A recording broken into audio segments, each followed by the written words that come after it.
Welcome back to Pod Save the World. I'm Tommy Vietor. I'm Ben Rhodes. Ben is coming to us all the way from Glasgow, Scotland, where he is attending the COP26 summit with President Obama. Ben, is it true that you just left a protest with Greta Thunberg where you were throwing pig's blood at an Exxon CEO? Is that accurate? I read that, I think. Close to it, but there was some pretty intense protest here, like right before we got here. I mean, I'm not just telling this to aggrandize Barack Obama. It was just kind of a funny Scottish police thing.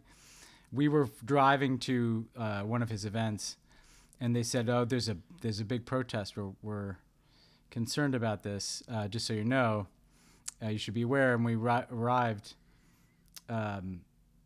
It wasn't a protest. It was just like a lot of people that wanted to see Barack Obama. There we go. So, I mean, that was good. Turn that protest into a parade. We're going to talk a lot more about COP26 and what you're doing over there in a minute. Before we jump into the show, let me tell folks what the other issues we're going to cover today are. We're going to talk about the increasingly alarming news out of Ethiopia, efforts by the Biden administration to stop ransomware hackers in the sale of for-profit spy technology by companies like the NSO Group, one of our favorites, a drone attack in Iraq. U.S. borders are now open to travelers. It's very welcome news to a lot of people. And we'll talk about why carbon dioxide and methane emissions aren't the only unwanted emissions being talked about and making news at COP26. So let's talk more about COP26, the climate summit that you're at right now. We're at week 2. Most of the big political leaders have left. Now it's down to the experts to try to reach an agreement among all the participants at the summit and cut side deals and just do everything they possibly can to make progress towards our emissions reduction goals and dealing with global climate change. Basic question, Ben. What's the vibe out there? And why did President Obama say that he is John Kerry's DJ Khaled this week? What the hell is he talking about? The vibe here is, it's interesting. I mean, there's a lot of stuff happening, right? And we've talked about these commitments on methane and deforestation, which are the big ones by governments.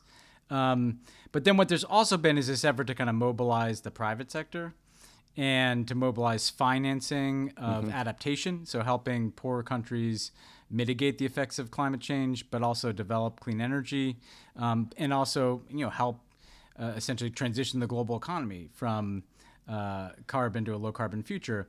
And so you hear these numbers like $135 trillions in finance and all this stuff.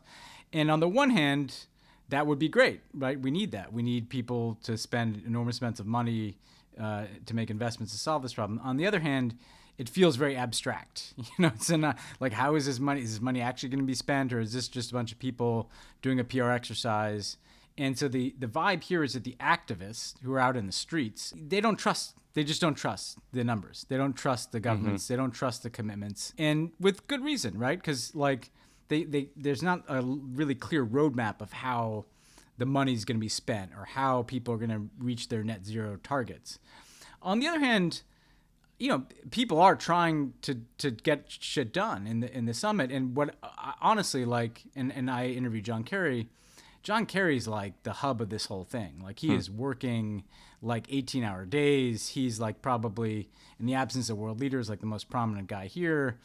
And so Obama was really trying to buck him up, and he's trying to get other countries like China that have been laggards to make more commitments. So it's just this kind of mixed feeling here that people are trying to take this seriously. They're making big promises, but it's not clear to activists and to the general public whether those promises are real or not. And so the proof of this of Glasgow is going to be not at this summit. If they do everything that they say that they're going to do here, that would be great. But the concern is that maybe they won't. Maybe that people just make these announcements and then they don't follow through. I keep reading about the disconnect between what's happening inside and people like John Kerry doing yeoman's work to try to bring this massive group of countries and officials together to actually take meaningful actions, or at least make meaningful commitments. And then the frustration that's happening outside among activists. Greta Thunberg was sort of saying, blah, blah, blah, that's all that's happening inside. We want real action. Do you see a path forward? I know you're mixing and mingling with both sides of the equation here. Do you see a path forward or anyone who is sort of able to bring both sides together to do more, do faster? Or, I don't know, are they just sort of naturally enabling each other, the political pressure on the outside, pushing the people on the inside? How do you see this working? I mean, that's what Obama was trying to do to some extent, in at least bringing them together from a dialogue perspective. He could talk to both audiences, and that's kind of what he did. But he's not going to obviously be the one to make all this happen, given that he's not president, and no one person could. Here's what I think, Tommy. Here's my takeaway from this whole thing, which is that the most important thing is going to be figuring out how to transition from these commitments to really concrete things that everybody can see. Now in some of this, in the national government commitments, you do see some things. Like in the U.S., you've seen the growth of a solar energy industry. You've seen the growth of battery technology and electric vehicles, and you can see the ways in which our economy is changing. But when you, for instance, talk about $100 billion Green Climate Fund, right, which was promised at Paris and they're trying to fulfill here, they're coming up a little short, and a lot of the activists are upset about that. Part of what's interesting to me about that is that it's less the number that ends up getting committed. That money's not being spent enough yet, And so to me, I think the next step in this whole process is there's been such a focus on getting commitments that can get us to 1.5 degrees Celsius as a target. Let's start seeing some projects, let's start seeing, there's 2,500 coal plants around the world, right, that really matter at this point. Let's just start seeing those get shut down and transitioned into solar plants or something, right? There's a lot of talk about methane. Let's see how those leaks are going to get plugged. There's a lot of talk about adaptation. Let's see some money really go into the island nations that are going to have to start moving people, right? That to me is the thing that is going to be most important coming out of this, is that the whole gap in the trust gap is entirely between the scale of these pledges, some of which, are real, right? Where there has been a shift in the U.S. economy, not as much as we would like, but it's happening. We can see it. But some of this stuff, particularly on the finance side, particularly on the there was a comment about $135 trillion of finance that's going to be made available. But who can trust a number like that, right? Mm-hmm. Until they start to see the money flowing. And so to me, that what the Greta and these activists rightly want to see is well, where is this money? Where is it going? Where is it going to adaptation in poor nations in the global South? Where is it going for, shutting down fossil fuels, not just, beginning to transition off of them? And look, the funny thing about being here, and this is why Obama was talking about being DJ Khaled, the climate negotiators are the ones that want to get it done, right? Mm-hmm. If it's up to John Kerry, we'd have the clean power plant rule, I'm sure. We'd have a really ambitious, climate plan. So the people kind of in the summit, by and large, are the well-intentioned people. But I think what's important about the activists is that, they're holding everybody to account, and there's no way that the degree of the things that have happened would be happening without that activist pressure. Yeah. And so that's why it's also important that they should keep it up. They should be pissed, Yeah. I mean, a reason for cynicism, Haley Muse, our excellent producer, pointed out a Washington Post story that said the largest delegation at the COP26 summit is from the fossil fuel industry. They sent more delegates total than any single country and more than all the delegates combined from the most impacted countries. So I imagine them just hosing people down with oil and handing out lumps of coal as they walk around Glasgow. But, we talked to David Roberts yesterday on Pod Save America, who runs a newsletter called Volts. It's all about clean energy and politics. And he was describing to even me, someone who worked for Barack Obama, just how impactful the 2009 investments in clean energy were in that stimulus bill. And, you and I, having worked in the White House, just had the shit kicked out of us over Solyndra and all these sort of made up Fox News scandals. But in fact, that investment was transformative. And if, world countries can come together to do these big investments that you're talking about, if Joe Biden's $555 billion clean energy Build Back Better bill can pass and that money starts getting invested, that would make an enormous dent in the problem that we are trying to solve. That's right. I mean, Kerry, the International Energy Agency, the IEA, projects that if capital I and F, the commitments made in Glasgow are followed through on, that gets you to 1.8 degrees Celsius, right? Not 1.5 where you need to get, but that's it's really huge. Good. That's really good relative to where we were a bunch of years ago. So it's not as if these aren't potentially very meaningful steps. And like you said, the $90 billion in Obama's stimulus far exceeded what we thought it would do in terms of seeding solar. So we know it is also possible to get a good return on investments. there's just these questions. And there are other questions too, like a lot of the commitments are kind of delayed. Like China's talked about ending coal.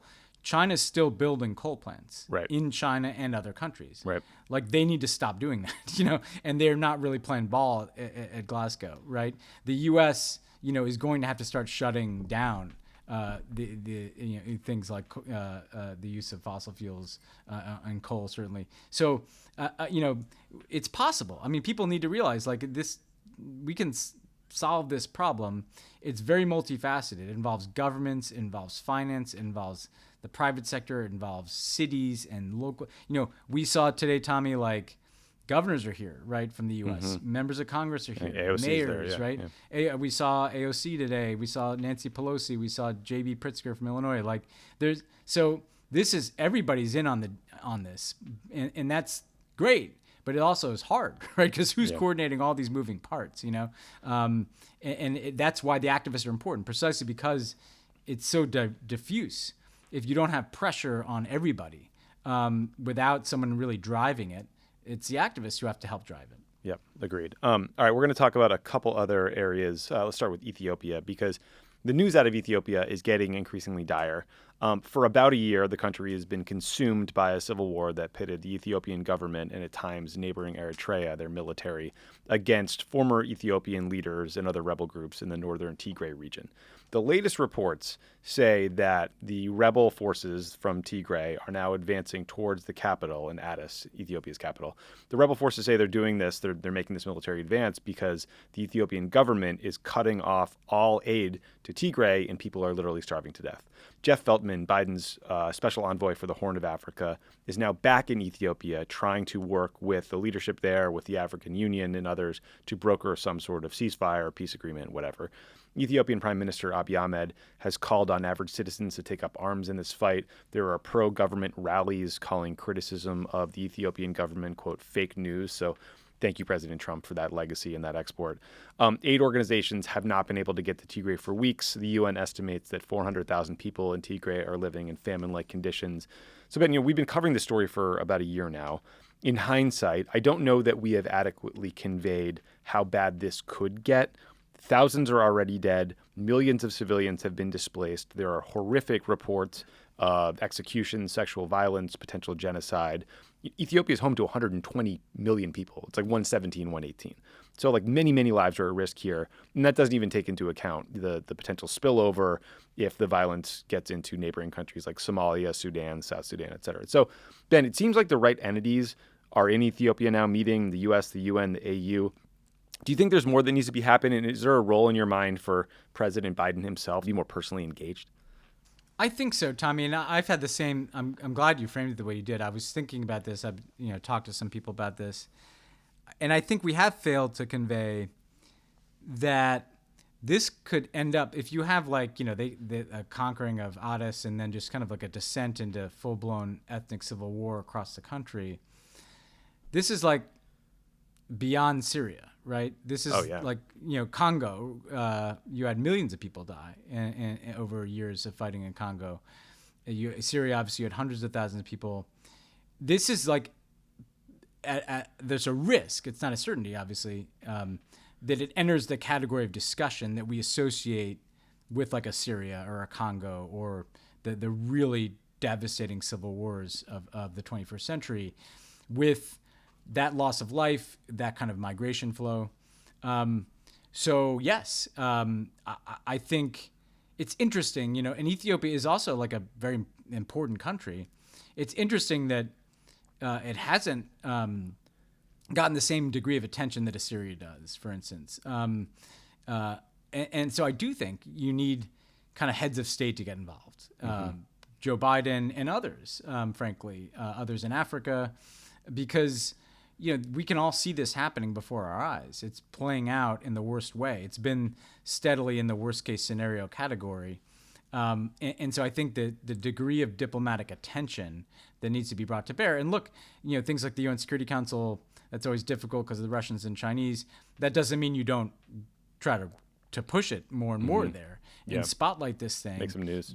Get the African Union involved. So, I think people really need to start ratcheting up their contemplation of the worst case scenario. and think, better to think now. What you don't want to, look back and wonder, like, what do you wish you would have done, as frankly, I think we all do on Syria, in terms of the diplomacy at the front end of that conflict. Never mind the questions of military intervention, because nobody's calling for military intervention here. I think you just you don't want to leave any tool unused, any diplomatic effort untried, if you are contemplating that degree of suffering. Yeah, I mean, look, a year ago when the fighting started, I think it was understandable that people would be confused or maybe slow to act, because Abiy Ahmed, the prime minister of Ethiopia, had literally been awarded the Nobel Peace Prize 2 years ago. But, today we're reading that the State Department has ordered non-emergency U.S. government employees and family members to get out of Ethiopia. People are sounding the alarm across the continent of Africa. So, we really need to get on this. It's a huge deal. Yeah. And then the Biden team has been on it, but I think you're right. It's just you dial it up. You get Biden involved and see. You may not be able to fix it, but you can try. Yeah. Let's turn to ransomware, because on Monday, the Department of Justice announced arrests and charges against a group of ransomware hackers, and they announced the recovery of more than $6 million from this ransomware group. Ransomware, for those lucky enough to be unfamiliar with it, is basically when a group encrypts all the data on your laptop, your computer, and so you can't access until you pay them to unlock it. Treasury also announced new sanctions, and the State Department added a group called RE-Evil to a program that pays out cash for tips that can lead to information about their identities and whereabouts. That hacking group is the one that targeted the world's largest meat supplier this past spring. According to the White House, ransomware payments totaled over $400 million last year. Many of these groups are believed to operate out of Russia with tacit support from the government. In this instance, arrests were made in Romania and Poland, so not Russia proper. Interestingly, Ben, CNN reported that CIA Director Bill Burns met with Vladimir Putin in Moscow last week to convey serious U.S. concerns about Russia's military buildup on the border with Ukraine. But then the Russian side of the meeting said that cybersecurity came up too. So what do you want to bet that Bill read Putin, the riot act about these hackers, in like a very sort of quiet, whispered, but firm, perfect Russian? Yeah, Bill Burns was once, the ambassador to Russia, among many other things. And so he's deeply known and I think respected by the Russians as much as the Russians can respect an American official. And look, I do think that, under the radar here, there was a lot of attention on ransomware attacks, and a lot of attention on Ukraine early in the year. You had that kind of summit. Maybe the Russians chilled things out a little bit after that, but it's not unusual for them to do that and then just start ratcheting stuff back up. And what's clear is that they're just not at all moderating the steady escalation of behavior that they've engaged in for a long time now. And, on the Ukraine side, they make troop movements, they tend to escalate to gain some leverage, and the worst case scenario they usually avoid in terms of like a full scale ratcheting up of the invasion. But on the ransomware side, I'm sure that the message has to deal with like, what are we going to do in terms of potential offensive operations and response? That most likely, I'm just guessing here. But it's clear that Putin, you're managing. You're not stopping him from doing these things. Mm-hmm. You're trying to contain it and manage it and warn him against escalation. And that's where we are. But this is part of the landscape now. Yeah, not an easy job, but Bill Burns is probably the guy for it. Speaking of cybersecurity, Ben, there's been a flurry of news about our old friends at the NSO Group. The NSO Group is an Israeli private spyware firm founded by former members of Israel's version of the NSA. It's the much cooler named Unit 8200. The NSO Group created the Pegasus spyware, which has been sold to authoritarian governments and used to spy on journalists, activists, Jamal Khashoggi's fiance, reportedly 5 French cabinet ministers, so a lot of folks. Last week, the Department of Commerce put 2 Israeli tech firms, the NSO Group and another company called Kandiru, I guess is a competitor, on something called the Entity List, which bars them from being able to buy software and other technology from U.S. companies unless they get a special license. So it's a big step. In their press release, Commerce accused both companies of enabling, quote, transnational repression that threaten the rules-based international order. So strong statement there.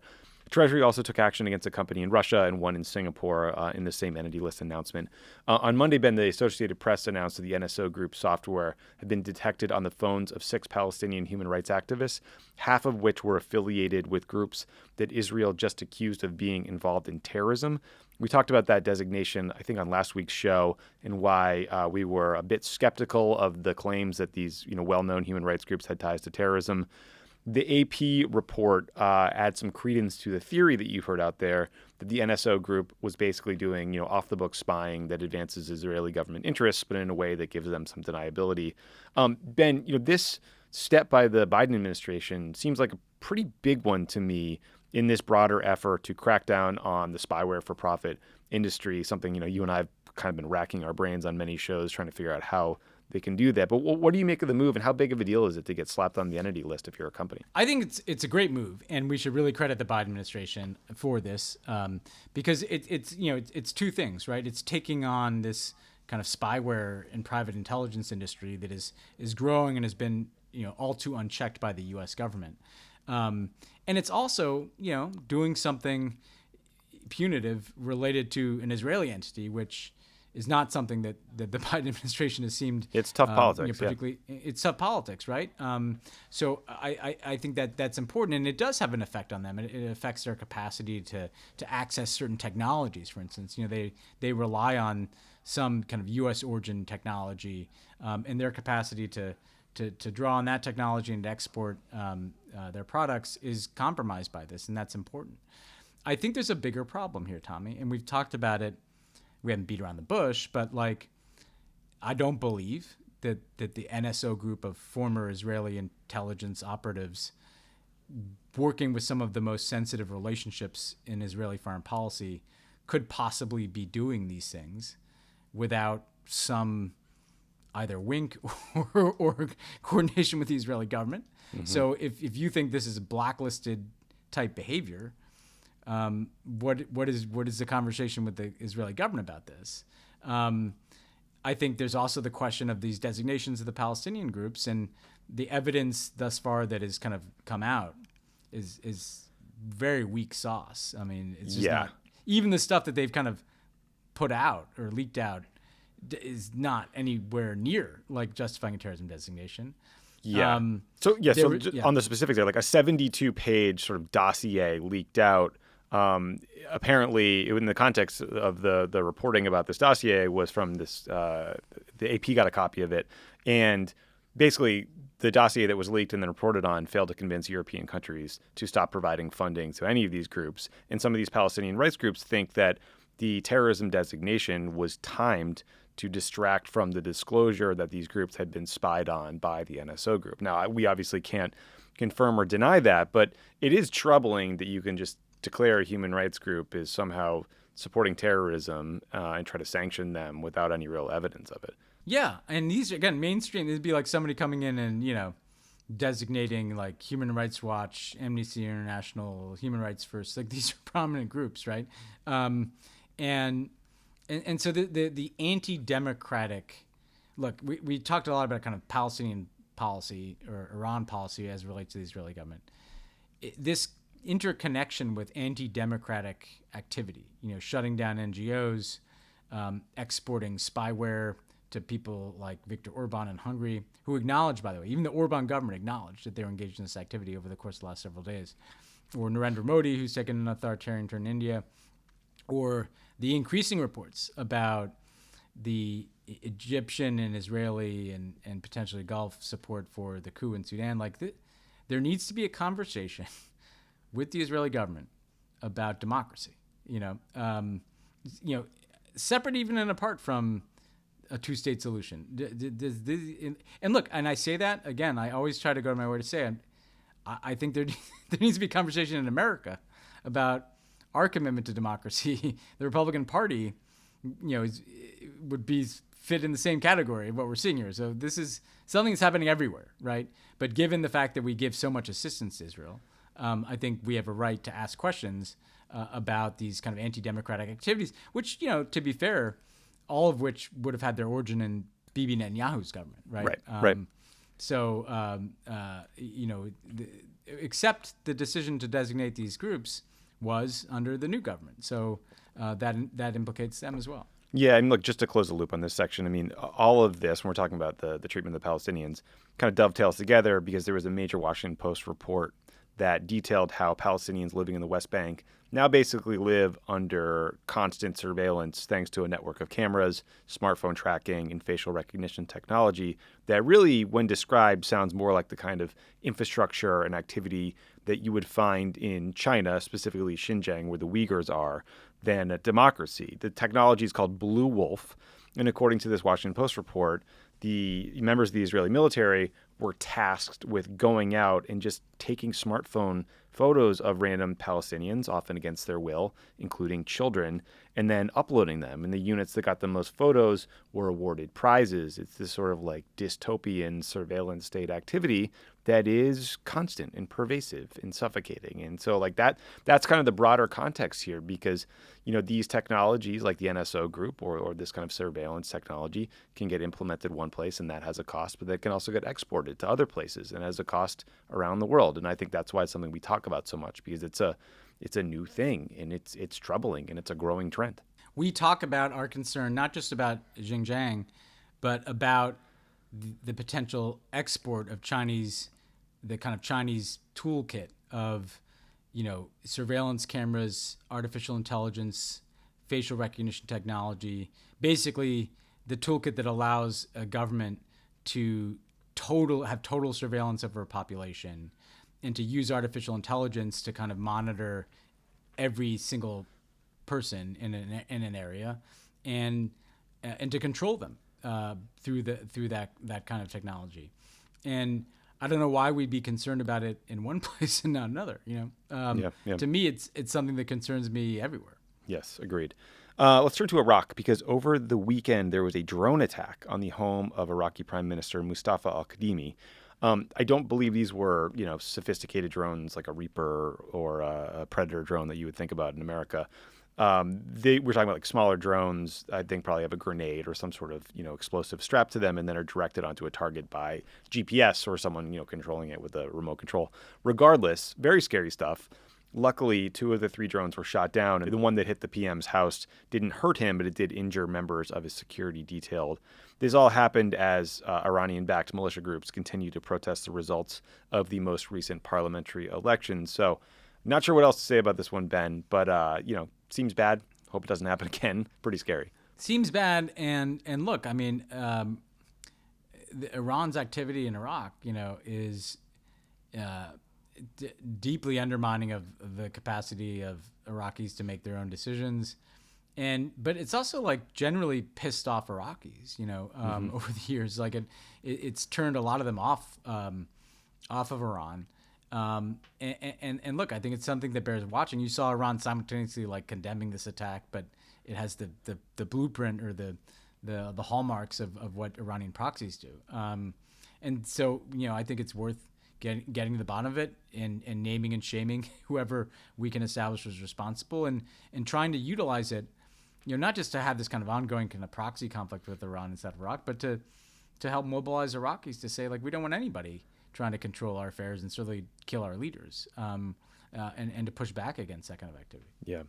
Ben, a little bit of good news for you, for all travelers, for anybody who wants to come to the United States. The U.S., or for a lot of people that want to come to the U.S. has now lifted its 2-year-old COVID travel ban for vaccinated travelers for 33 countries. That includes most of the European Union, the U.K., China, India, Iran, Brazil, and South Africa. Travelers will have to be vaccinated or show proof of a negative test or a recent recovery from COVID that proves you have natural immunity, paging Aaron Rodgers. The land borders with Mexico and Canada are now reopened to vaccinated people. So, I don't know, some generally good news. Make the world feel a little more connected, a little more back to normal. You know, some nice big hugs at airports, like you know, a holiday movie. You might say, I don't know, good stuff. Love Actually kind of yeah, stuff. Love Actually, I mean, exactly. I'll say this, like Tommy, and I actually just got my PCR test, so I can re-enter the United States tomorrow. It was I'm here in the UK. It was front page news here. You know, COVID. Literally, you know, it's a big important country. Front page news in all the tabloids that people could return to the U.S. Huge enthusiasm. Huh. That's good. And yeah, it's interesting. It makes you realize, like, you know, we spend all this time talking about kind of foreign policy and relations between governments, but, you know, relationships between people matter too, and the capacity of Americans to engage with people from other countries is hugely important. So yeah, I'm really excited about this. Yeah, me too. Okay, our last story here, the final story of the day, also has to do with unwanted emissions. I'm going to need you to put on your royal correspondent hat, please. Yes. It's very good that Yes. you're in Scotland here. So the Daily Mail, a British tabloid, reported that Camilla Parker Bowles, the Duchess of Cornwall, will not stop talking about President Biden farting in front of her at a recent event around the COP26 summit in Scotland. A source told the Mail, quote, "It was long and loud and impossible to ignore." Prince William was also at this reception. Again, we extend an invite to him to come on this show to talk about public farting, or Afghanistan, and whatever he wants. Yeah. Whatever you want. Ben, I have a lot of questions for you on this. Have you had the chance to ask President Obama about this story and whether Biden as vice president had a known history of letting rip at summits? I'm not going to comment on that. The second part, definitely not. No discussion of past relation. I will say this: you can't avoid the story. It's like a big story here, actually. like I said that the people being able to come to America is a big story. We couldn't help but notice the story. How's it playing? How's it playing in the tabloids over there? I mean, I imagine his approval rating in Ireland went from 95 to 100%. Yeah, I mean, this is the thing is look, it's just kind of like, it's a human story, right? I mean, not everything has to be about someone's political standing. It's like, hey, stuff, is that who among us, right, has never... Are you trying to tell me that Prince Philip and Boris Johnson have never once let rip in front of the Queen or Camilla or anybody else? Look, this is where I'm going to defend the honor of our president, Joe Biden.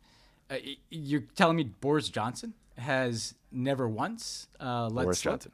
Come on. A guy who, the news here is the guy passed out next to David Attenborough, the icon, without a mask on, even though David Attenborough is 94 years old. So there's there's a lot of poor behavior here, And I was about to say we should all give a pass to Joe Biden, but maybe that's framing.